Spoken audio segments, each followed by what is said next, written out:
আসসালামু আলাইকুম আরহামাতুল্লাহ। আরাফার দিন অত্যন্ত দামি একটা দিন। এই দিনে আল্লাহ তাআলা দুনিয়ার প্রথম আসমানে নেমে আসেন এবং গর্ব করে আল্লাহ তাআলা ফেরেশতাদেরকে বলেন, ও আমার ফেরেশতারা শোনো, আজকে যারা আরাফার দিনে উপস্থিত হয়েছে আমার কাছে ক্ষমা চাচ্ছে, শুনে রাখো ফেরেশতারা, আমি সবাইকেই ক্ষমা করে দিলাম। সুবহানাল্লাহ। যারা আরাফার দিনে উপস্থিত হয়েছে তাদের জন্যই শুধু এই কথা নয়, আমরা যারা আরাফায় যেতে পারিনি, আমরা যারা আরাফার দিনে উপস্থিত হতে পারিনি, আমরা যদি নিজেরা আরাফার দিনকে সম্মান করি, আমরা যদি রোজা রাখি এবং এই ২ রাকাত, এই ২ বিশেষ প্রকার নামাজ, নফল নামাজ যদি আমরা আদায় করি, তাহলে আল্লাহ তাআলা আমাদেরকেও ক্ষমা করে দিবেন। আমাদেরকে নিয়েও ফেরেশতাদের সাথে গর্ব করবেন ইনশাআল্লাহ। আরাফার দিন দোয়া কবুলের শ্রেষ্ঠ একটা দিন। নামাজের নিয়মগুলো বলে দিচ্ছি। প্রথমে ফজরের নামাজ আদায় করবেন। নামাজের পর যখন সূর্য উদিত হবে, সূর্য উদিত হওয়ার পরে ১ নম্বরে যে কাজ করবেন, ২ রাকাত নামাজ পড়বেন। সেই ২ রাকাতের নামাজ কি আপনারা জানেন?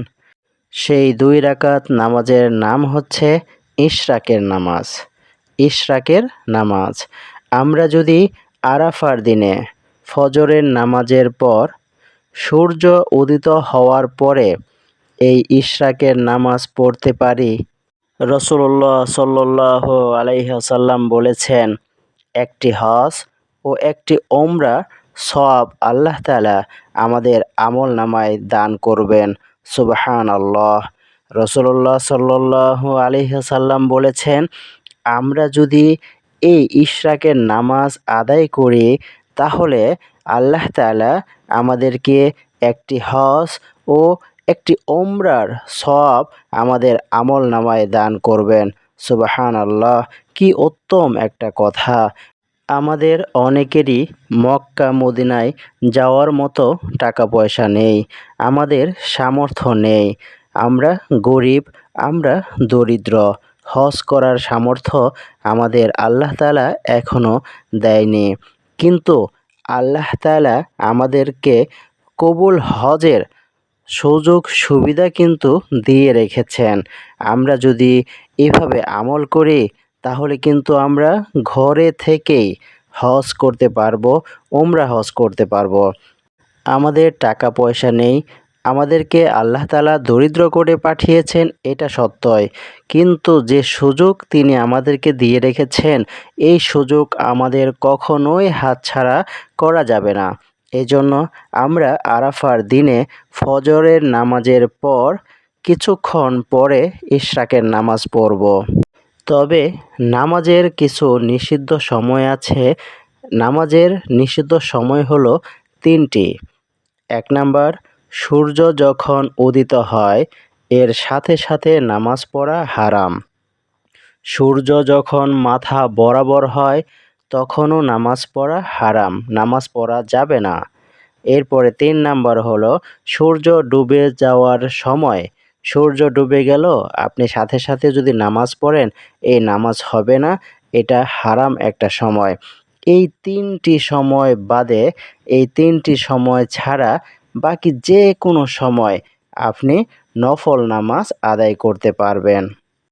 ইশরাকের নামাজ পড়ে বসে বসে আরাফার দিনের শ্রেষ্ঠ দোয়াটি পাঠ করবেন, যে দোয়াটি পূর্ববর্তী নবীগণ এবং আমাদের নবী হজরত মুহাম্মদ মুস্তাফা সাল্লাল্লাহু আলাইহি ওয়াসাল্লামও পাঠ করতেন। সেই তাওহীদের দোয়াটা আপনারা পাঠ করবেন। আসুন আমরা সেই দোয়াটি শিখি। লা ইলাহা ইল্লাল্লাহু ওয়াহদাহু লা শারীকা লাহু লাহুল মুলকু ওয়া লাহুল হামদু ওয়া হুয়া আলা কুল্লি শাইইন কাদির। লা ইলাহা ইল্লাল্লাহু ওয়াহদাহু লা শারীকা লাহু লাহুল মুলকু ওয়া লাহুল হামদু ওয়া হুয়া আলা কুল্লি শাইইন কাদির। এই দোয়াটির বাংলা অর্থ হল, আল্লাহ ছাড়া কোনো সত্য ইলাহ নেই, তিনি এক, তার কোনো শরিক নেই, রাজত্ব তারই, সমস্ত প্রশংসাও তার, তিনি সব কিছুর উপর ক্ষমতাবান।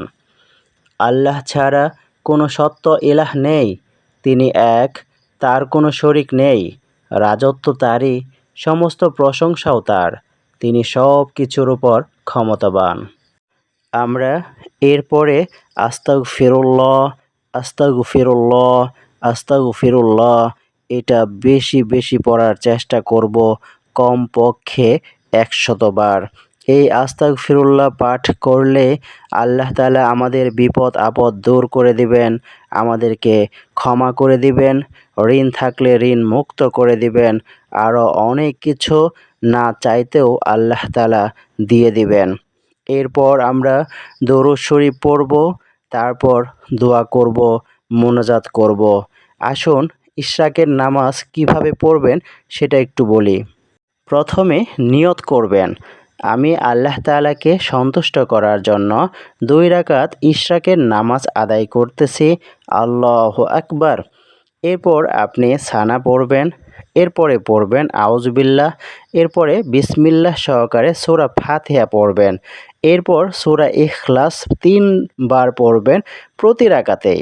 এরপর রুকু করবেন, সিজদা করবেন এবং সিজদাতে গিয়ে আপনি এই দোয়াটি আবার পড়বেন, লা ইলাহা ইল্লাল্লাহু ওয়াহদাহু লা শারীকা লাহু লাহুল মুলকু ওয়া লাহুল হামদু ওয়া হুয়া আলা কুল্লি শাইইন কদির।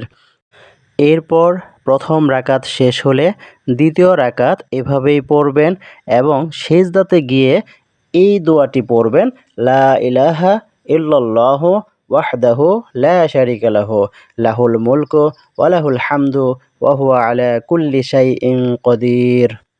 এরপর ২ নম্বরে যে নামাজ আমরা পড়ব তা হলো উত্তম রূপে ওযু করে ইশরাকের নামাজ আদায় করার পরেও পড়তে পারি, অথবা দিনে রাতে যে কোনো সময় এই ২ রাকাত নফল নামাজ আমরা আদায় করতে পারি, তবে নিষিদ্ধ ৩টি সময় ছাড়া।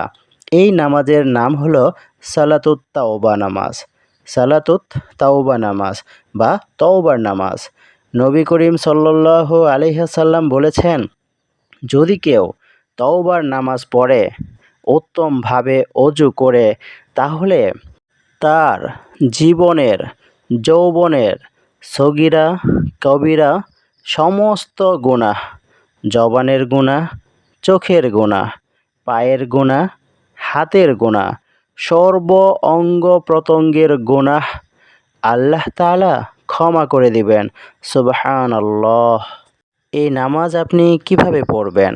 প্রথমে আপনি নিয়ত করবেন, আল্লাহ তাআলাকে সন্তুষ্ট করার জন্য ২ রাকাত তওবার নামাজ পড়ার নিয়ত করলাম, আল্লাহু আকবার।